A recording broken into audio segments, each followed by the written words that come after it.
चलिएगा स्टूडेंट्स, अब हम बात करते हैं हमारे सब्जेक्ट मैथ्स में हमारे टॉपिक की, जिसका नाम है a pair of linear equations into variables. Clear है? मैंने आपको इससे पहले वाले वीडियोस में क्लियर कर दिया था कि भाई लीनियर इक्वेशन होता क्या है, उसके बाद में जो लीनियर इक्वेशंस होती है ना, ठीक है, जब आपको कोई पेयर मिलता है लीनियर इक्वेशंस का, ठीक है, जिसमें दो वेरिएबल्स है, तो आप उसको सॉल्व कैसे कर सकते हो, आप उनके सॉल्यूशंस कैसे ढूंढ सकते हो। तो मैंने आपको बताया था we can find out the solutions by two methods. Number one is graphical method and number two is algebraic method. Clear है? तो हमने इससे पहले वाले वीडियो में ग्राफिकल मेथड को कंप्लीट किया था। मैंने आपको बताया था, है ना, कि किस प्रकार से हम ग्राफिकल मेथड का यूज करके, है ना, सॉल्यूशंस ढूंढ सकते हैं, है ना, ऐसे इक्वेशंस का। क्लियर है? अब हम बात करते हैं सेकंड मेथड की, जिसका नाम है अलजेब्रिक मेथड। तो आइए बात करते हैं अलजेब्रिक मेथड की। मैंने नाम लिखा है अलजेब्रिक मेथड, लेकिन यहां पर मैंने फिर दो, है ना, टाइप्स बताए। कहने का मतलब हो गया अलजेब्रिक मेथड्स में भी दो प्रकार के मेथड्स हैं, है ना। Number one is substitution method and number two is elimination method. हम एलिमिनेशन मेथड की बात बाद में करेंगे, नेक्स्ट वीडियो में करेंगे। फिलहाल इस वीडियो में हम बात करते हैं सब्स्टिट्यूशन मेथड की। सर क्या मतलब होता है सब्स्टिट्यूशन मेथड का, है ना। तो आइएगा, पहले तो मैंने लैंग्वेज लिखी है ना, सुनिएगा। The value of one, है ना, आप कह सकते हो in this method the value of one variable is substituted by expressing it in the term of the other variable। Sir पल्ले नहीं पड़ा कोई बात नहीं, सुनिएगा, मैं बताता हूं हम क्या करेंगे इसमें, है ना। जैसा कि सब्स्टिट्यूट करना है, सब्स्टिट्यूट का मतलब होता है कि किसी एक को किसी दूसरे की जगह पे रख देना। क्लियर है? किसी एक को किसी दूसरे की जगह पे क्या कर देना, रख देना, इसी को हम सब्स्टिट्यूट कहते हैं। ओके सर, ये बात तो समझ आ गई। होता क्या है, हमारे यहां पर इन इक्वेशंस में टू वेरिएबल्स हैं, एक x हो गया, एक y हो गया। मान लीजिए एक x है और एक y है। आपको क्या करना है, आपको एक इक्वेशन से, भाई हमारे पास दो इक्वेशंस होगी, सीधी सी बात, मैंने आपको बताया कि यहां पर दो इक्वेशंस होगी। क्लियर है? होगी, तभी तो हम कह रहे हैं pair of two linear equations. तो दोनों जो इक्वेशंस है ना, उनमें से किसी एक इक्वेशन को लो और उस एक इक्वेशन में एक वेरिएबल की वैल्यू को फाइंड आउट करो। कर दिया आपने? ठीक है। अब ये जो x की वैल्यू आई है, इस वैल्यू को सब्स्टिट्यूट कर दो दूसरी वाली इक्वेशन में। कहने का मतलब क्या हो गया, जब आप इस वैल्यू को दूसरी वाली इक्वेशन में जब आप सब्स्टिट्यूट करोगे, तो वहां पर, है ना, हमें सिर्फ एक ही वेरिएबल मिलेगा, या तो x या y। कुल मिलाकर या तो x चला गया या फिर y चला गया, हमारे पास एक वेरिएबल बच गया और एक वेरिएबल को हम फाइंड आउट कर सकते हैं। जब हमारे पास दो वेरिएबल्स होते हैं तो दोनों को हम कैसे फाइंड आउट करेंगे सर, जब दोनों हमारे पास नहीं है तो दोनों को कैसे निकाल सकते हैं, नहीं निकाल सकते। क्लियर है? तो हमने क्या कर दिया, हमने एक को वैल्यू, है ना, एक की वैल्यू को पहले निकाला एक इक्वेशन से, और उसके बाद उस वैल्यू को हमने दूसरी वाली इक्वेशन में सब्स्टिट्यूट कर दिया। उससे क्या हुआ, उससे हमारे पास एक ही वेरिएबल बचा। समझे कि नहीं समझे? और अब जब एक वेरिएबल बचा है तो हम उसे आराम से सॉल्व कर सकते हैं। आइएगा, देखते हैं हम क्वेश्चन, है ना, समझते हैं। सुनिएगा, मैंने कहा आपको हमारे पास क्वेश्चन है, the difference between two numbers is 26 and one number is 3 times the other, find them. क्या कहा सर, वापस पढ़िएगा, सुनिएगा। The difference between two numbers, दो नंबर्स है साहब, कोई भी दो नंबर्स है, मान लीजिए कोई भी दो नंबर से, 19 दे रखा है, एक 25 दे रखा है, ऐसा कहने का मतलब है ना, 19-25 नहीं है, मैं कह रहा हूं मान लीजिए कोई दो नंबर से, उन दोनों नंबर्स के बीच में डिफरेंस है, फर्क है। कितने का फर्क है? 26। ओके, है ना। हमेशा ध्यान देना, इनमें आपको दो कंडीशंस दे रखी होगी।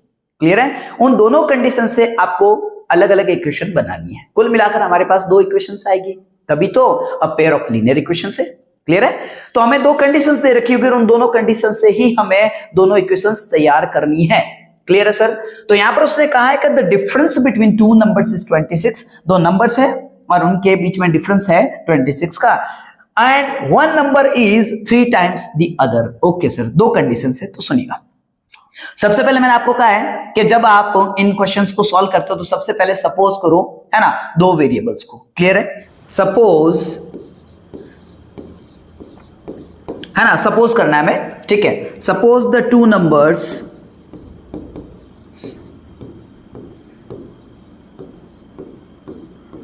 Are x and y। वाह क्या बात है, x एंड y। सर ठीक है, मैंने आपको कहा है कि भाई हमें वेरिएबल्स को सपोज करना पड़ेगा, तो हमने सपोज कर दिया कि भाई ये दोनों नंबर जो हैं उनमें से एक x है और दूसरा क्या है, y है सर। ओके सर, अब मैंने आपको कहा था कि इन क्वेश्चंस में दो कंडीशंस दे रखी होती हैं, आप दोनों कंडीशंस के हिसाब से इक्वेशंस प्रिपेयर करें। क्लियर है? पहली कंडीशन है वो कहता है the difference between two numbers is 26, मतलब ये हो गया कि दोनों नंबर्स के बीच में डिफरेंस कितना है 26 का। तो सुनिएगा, हम यहाँ पे लिखेंगे, बाकायदा लैंग्वेज रखेंगे, according to the first condition, to the first condition, बहुत बढ़िया, चलता रहे चलता रहे चलता रहे, बहुत बढ़िया sir. According to the first condition क्या कहता है कि दोनों का है ना डिफरेंस 26 है। तो मान लो x बड़ा है y छोटा है, तो जब बड़े में से छोटे को निकाला तो आपको क्या मिल गया 26। क्लियर बात है? यह आ गया आपका इक्वेशन 1। क्लियर है सर? है ना, दोनों का डिफरेंस कितना है 26 का, मतलब बड़ी में से छोटी को घटाओगे तो 26 आना चाहिए। नेक्स्ट, अब हम बात करते हैं according to the second condition. Clear है? तो according to the second condition, okay, दूसरी कंडीशन दे रखी है भाई, बिल्कुल बिल्कुल बिल्कुल बिल्कुल, दूसरी कंडीशन दे रखी है। दूसरी कंडीशन क्या दे रखी है? दूसरी कंडीशन दे रखी है one number is 3 times the other, एक नंबर जो है वो दूसरे नंबर का 3 गुना है। सीधी बात है। तो जो बड़ा नंबर है ना, वो छोटे नंबर से कितना बड़ा है? 3 गुना, 3 टाइम्स बड़ा है सब। क्लियर है ना? और हमें यहां पर वैसे भी पहली वाली इक्वेशन में हमने x को बड़ा ले लिया है, तो कुल मिलाकर x को बड़ा रखना है ना। तो x इज इक्वल बन जाएगा आपका 3y, जो दूसरे वाला नंबर है उसको आप 3 से गुणा करोगे तब आपको पहले वाला नंबर मिलेगा। दूसरे वाले नंबर से 3 गुना ज्यादा है पहले वाला नंबर। क्लियर है? ये है आपकी सेकेंड इक्वेशन। बस ये इक्वेशंस का काम होता है। अब हम क्या करेंगे देखिएगा, हमको इस इक्वेशन में x की वैल्यू मिल गई, x बराबर क्या मिल गया 3y। सही बात है, कोई झंझट ही नहीं है साहब। तो हम इसी वैल्यू को क्या करते हैं? सब्स्टिट्यूट करते हैं। तो आइएगा देखिए बात करते हैं। Now we substitute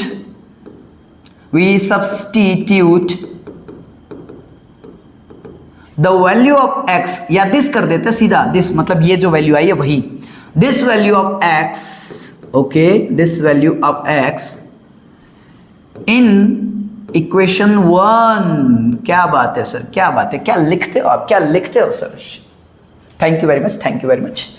now we substitute this value of x in equation 1। What was the equation 1? Equation 1 क्या था सर? इक्वेशन 1 था हमारे पास x plus y is equal 20, sorry x plus y क्या, हाँ x माइनस वाई, उड़ी बाबा, हाँ फिर से मिटाते हैं, x माइनस वाई है sir. Okay okay okay okay okay, x minus y is equal 26। अब हमें x की जगह क्या रखना है? x की जगह हमें सेकंड इक्वेशन में क्या मिला था? 3y। इस 3y को सब्स्टिट्यूट कर दो है ना इस x की जगह। ओके सर, तो यहां मैंने रख दिया 3y माइनस वाई। अब देखिए जादू, जादू जादू, बिल्कुल जादू है सब। देखिए ये x था, x की जगह मैंने क्या रखा? y। सही बात है। तो कहने का मतलब हो गया 3y को रखा, तो देखिए हमें एक इक्वेशन मिली जिसमें दूसरा वेरिएबल ही गायब हो गया। सब होना ही था, हमने किया क्या है? हमने एक वेरिएबल को सब्स्टिट्यूट कर दिया दूसरे में, है ना, दूसरी इक्वेशन में उसको हमने क्या कर दिया? सब्स्टिट्यूट कर दिया। मतलब हमने एक का है ना नाश ही कर दिया सब। सही बात है। कहने का मतलब हो गया हमारे पास इस इक्वेशन में x बचा ही नहीं, हमारे पास सिर्फ एक ही है ना वेरिएबल बचा, वो कौन है? y। और जब आपको इक्वेशन में एक वेरिएबल दे रखा है तो हम उस एक वेरिएबल को आराम से सॉल्व कर सकते हैं। करेंगे? करते हैं, सुनिएगा। तो 3y minus y is equal 26। 3y में से एक y गया भाई, ये प्लस का ये माइनस का है, तो 2y बचा। ओके 26, तो y is equal 26 upon 2, it means y is equal 13। लो लो लो लो लो, हमें हमारा सेकंड नंबर मिल गया सब, मिल गया सब, बहुत बढ़िया। अब जब आपको सेकंड नंबर मिल गया तो अब इसकी वैल्यू को सब्स्टिट्यूट कर दो ना एक इक्वेशन में, तो आपको उसका भी मिल जाएगा। कहने का मतलब क्या हो गया? अब हम कहेंगे नाउ वी सब्स्टिट्यूट,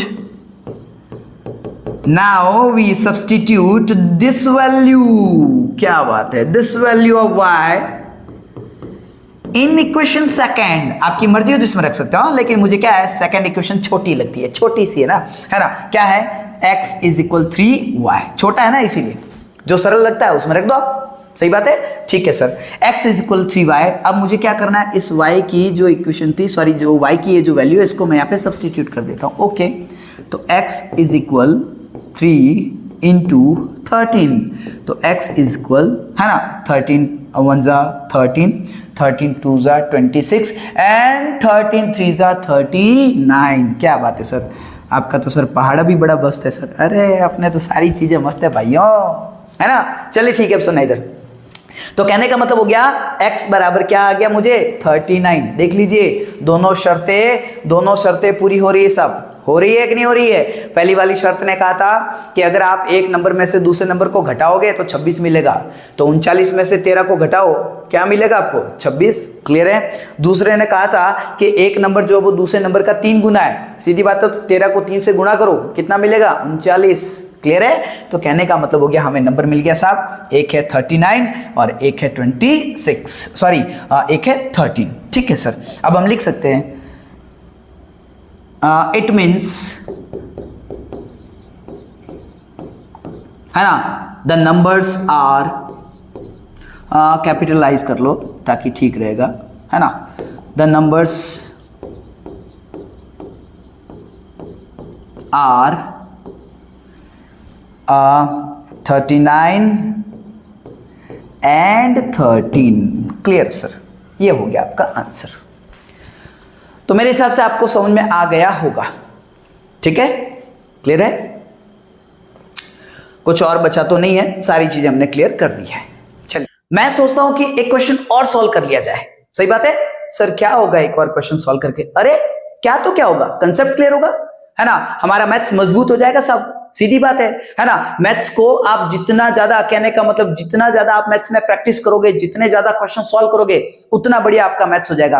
वो कहते हैं ना, जितने जितने जितने जितने जितने ज्यादा क्वेश्चंस करोगे उतने उतने उतने उतने उतने ज्यादा कंसेप्ट क्लियर होंगे। साफ सीधी बात है, मैथ्स का तो यही रूल है। ठीक है, तो फिर आओ अपना कंसेप्ट क्लियर करते हैं, एक और क्वेश्चन की बात करते हैं। चलिए, क्या हुआ क्या हुआ, घबरा गए, टेंशन में आ गए? अरे यार क्यों घबराते हो, मैं हूं ना साथ में। वो कहते हैं ना, why you fear when Singham is here.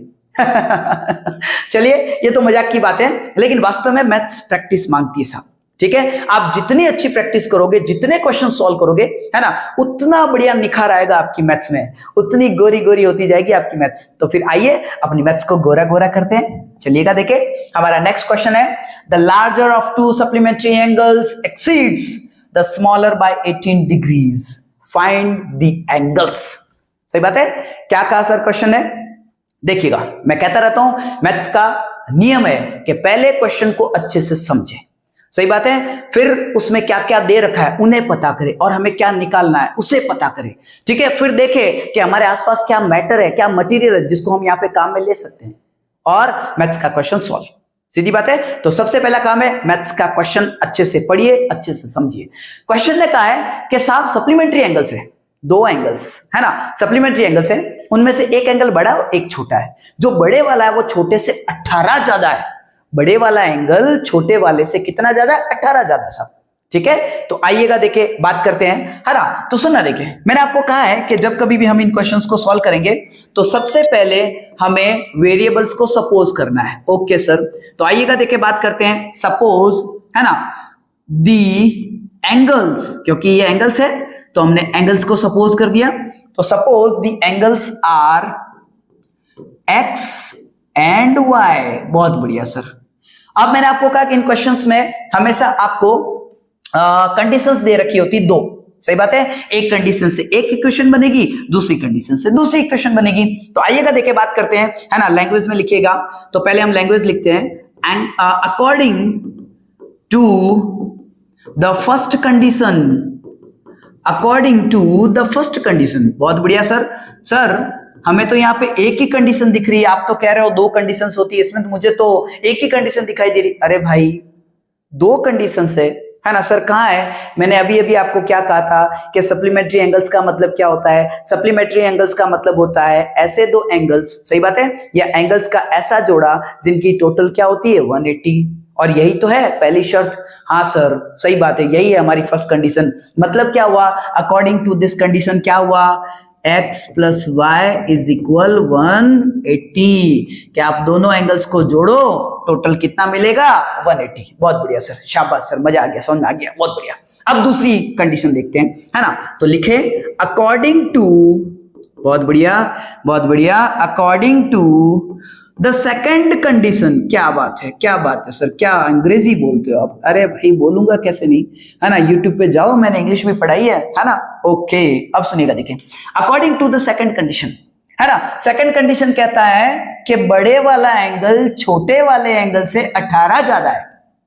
ठीक है, तो मान लेते हैं x हमारा बड़ा एंगल है। ओके सर, तो बड़े वाला एंगल छोटे वाले एंगल से 18 ज्यादा है। क्या बात है सर, क्या बात है, क्या इक्वेशन बनाई आपने, है ना। सुनिएगा, देखिए मैंने क्या कहा है, 8 थोड़ा सा अच्छा नहीं बना, थोड़ा सा प्यारा बना देते। 1 मिनट रुकना, 1 मिनट। हाँ, क्या है, खूबसूरत चीजें अच्छी लगती है। ओके सर, तो मैंने आपको कहा है कि x अगर बड़ा एंगल है और छोटा y है, तो क्या कहा इस कंडीशन में, इसने कहा कि बड़े वाला एंगल छोटे वाले एंगल से 18 ज्यादा है। सही बात है, तो इसीलिए हमें मिला x = y + 18। ये है हमारा सेकेंड इक्वेशन। क्या बात है सर, ठीक है। अब हमें सेकंड इक्वेशन मिल गया, लेकिन देखो बधाई हो, हमें x की वैल्यू मिल गई, हमें कोई ज्यादा कुछ करना नहीं पड़ा, हमें मेहनत का काम नहीं पड़ा, x की वैल्यू सीधी मिल गई और इसी को हम सब्स्टिट्यूट कर देंगे। क्या बात है, many many congratulations. Okay sir, thank you very much. बात करते हैं, अब हम लिखते हैं नाउ, वाओ नहीं, नाउ कह रहा हूं मैं, now we substitute the value, the मत करो आप, दिस करो, अच्छा रहेगा, ज्यादा बेटर रहेगा, है ना, it will be better. Okay sir, है ना, तो दिस वैल्यू, कौन सी वैल्यू की बात कर रहे हैं, दिस वैल्यू ऑफ x, है ना, कहां रखोगे, in equation first. Okay, clear है, तो now we substitute this value of x, है ना, ठीक है, इन इक्वेशन 1। क्लियर है, इक्वेशन 1 ये रही। तो बात करते हैं इक्वेशन 1 की, x + y = 18, लेकिन अब हम x की जगह क्या रख देंगे, इसको, क्योंकि सब्स्टिट्यूट कर रहे हैं, तो इस x की जगह मैंने रख दिया y + 18, ये प्लस y पढ़ाई है, उधर 180 पढ़ाई है। जादू जादू जादू जादू जादू जादू, सर कहां है जादू, सर कहां है जादू, अरे ये रहा जादू भाई, है ना। देखो आप, पहली वाली जो इक्वेशन थी उसमें 2 वेरिएबल्स थे, एक x था एक y था। नीचे वाली इक्वेशन में देखो, x का सुपड़ा साफ कर दिया मैंने, x गायब हो गया है, हमारे पास सिर्फ एक वेरिएबल बचा है और वो है y। यही तो जादू है, सही बात है, यही तो है सब्स्टिट्यूशन का कमाल। सीधी बात है, हमारे पास बस एक वेरिएबल बचा है, और जब एक इक्वेशन में एक वेरिएबल हो तो उसको सॉल्व करना आसान है साहब। 2 वेरिएबल्स होते तो झंझट होता है ना, दोनों में से हमें एक की वैल्यू चाहिए होती, तब जाके दूसरा निकलता है। यहाँ तो बेचारा एक ही है, आराम से निकलेगा साहब, है ना। आइएगा बात करते हैं, इसको सॉल्व करते हैं। ये y है, ये y है, दोनों प्लस है, तो 2y + 18 = 180। ओके सर, क्या मिला, 2y + 18 = 180। ठीक है, अब हम चलते हैं नेक्स्ट पेज पे, ये चले, है ना। तो हमारे पास क्या था, 2y + 18 = 180। अब 2y के साथ दिक्कत कौन दे रहा है, 18, पहले 18 को उधर भेजो। सीधी बात है, वेरिएबल को अगर फाइंड आउट करना तो अकेला रखो, उसके साथ जो भी उसके साथ में हो उन सबको इक्वल के उधर भेजने की कोशिश करो। ठीक है, तो पहले 18 है ना, तो 18 को मैं उधर भेज दूंगा तो माइनस का हो जाएगा। जब आप 180 में से 18 निकाल दोगे, 180 में से जब 18 जाएगा तो आपके पास बचेगा 162। ओके, अब इस वेरिएबल के साथ दिक्कत कौन दे रहा है, 2, उसको भी भेज दो। यहाँ पे ये मल्टीप्लीकेशन में पड़ा है, वहां पर ये अपॉन में चला जाएगा। बहुत बढ़िया सर, तो y = हो जाएगा 162/2, है ना। जब आप इसको काटोगे तो 81, है ना, ठीक है ना, 81 मिलेगा हमें, तो y की वैल्यू हमें क्या मिल गई, 81 आ गई सब। अब आप इस y की वैल्यू को आप चाहो तो इक्वेशन 1 में रखो, चाहे इसमें रखो, चाहे इक्वेशन सेकंड में रखो, है ना, जो आपको अच्छी लगे। सर मुझे छोटी वाली ये ठीक लग रही है, इक्वेशन सेकंड, इसमें 18 ही है, इसमें 180 है, तो मुझे ये ठीक लग रहा है। तो x = y + 18। क्लियर है ना। तो अब हम करते हैं, now we put this value of y in equation second. Clear है ना। क्या था सर इक्वेशन सेकेंड, तो इक्वेशन सेकेंड था x = y + 18। ओके सर, अब y की वैल्यू यहां पे रख दीजिए आप। ठीक है, y की जगह रखा मैंने 81, यहाँ पे पड़ा 18, दोनों प्लस के हैं तो जुड़ेंगे, कितना हो जाएगा, 99। तो ये रही आपकी है y की वैल्यू और ये रही आपकी x की वैल्यू। कहने का मतलब हो गया, अब हम लास्ट में जाके लिखेंगे इट मीन्स है ना, लैंग्वेज बढ़िया रखे साहब ताकि टीचर को क्लियर हो जाए। इट मीन्स, ठीक है, दी एंगल्स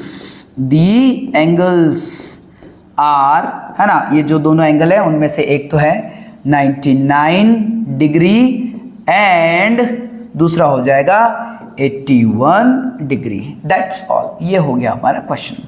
ठीक है, तो कहने का मतलब हो गया, आराम से हमने सॉल्व कर दिया, आपको समझ में आ गया होगा। ठीक है, ये दोनों हमारे एंगल्स निकले हैं। अब भले आप इन दोनों की वैल्यू को, है ना, ठीक है ना, अकॉर्डिंग टू द कंडीशन रख के देख लीजिए। पहली वाली कंडीशन कहती है कि दोनों एंगल्स का टोटल कितना होता है 180। सही बात है, x प्लस वाई, है ना, इज इक्वल 180। तो सीधी सी बात है 99 और 81 को ऐड कर दीजिए, 180 आएगा साहब। दूसरी वाली इक्वेशन कहती है कि साहब जो बड़े वाला एंगल है वो छोटे वाले एंगल से 18 ज्यादा है। आप देख लीजिए, बड़े वाला एंगल 99 है, छोटे वाला एंगल 81 है ना, मतलब 99 और 81। आप जब 99 में से 81 को, कहने का मतलब, घटा देंगे, जब सब्सट्रैक्ट कर लेंगे तो आपको 18 मिलेगा।